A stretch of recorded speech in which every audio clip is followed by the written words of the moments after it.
drug seeker, and I went to the ER one time begging for help. Now, this is just one of many stories I can tell. I begged for help because I was having problems with walking. I couldn't walk. I was having so much pain, nerve pain in my feet and legs. I could go on and on. Went to the ER one time, and I managed to drive myself there and walked into the ER. I don't know how I did that. To be honest, that was a miracle in itself.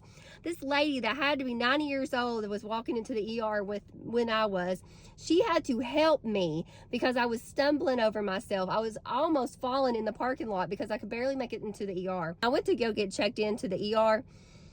They wheeled me in a wheelchair in the back room. The nurse started asking me what medications I've been on. And so I told him that my primary care doctor prescribed me this anxiety medicine, but I don't need this anxiety medicine. I need help with, what all the problems I'm having. He side-eyed me and said, okay. And so when the doctor found out that I was on this anxiety medication that I've only been on for a week, she said it hasn't had time to get into my system enough, so I need to wait to be seen after the medicine has been in my system for so long, because all that's wrong with me is anxiety. That's the reason I can't walk. It's all in my head.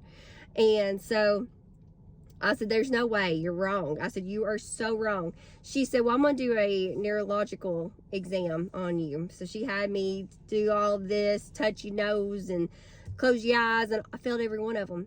Failed every one of them. She says, yeah, this is just all in your head. I've seen it before. You've seen it before? So you've almost killed somebody else too? Because I was about to die, literally on death's doorstep, and you sent me home. Some of these doctors got to do better. And I have to say right now, I have a care team that takes care of me, listens to every symptom I have now. If I sneeze wrong, they listen to me. And I'm so thankful for the doctors I have right now.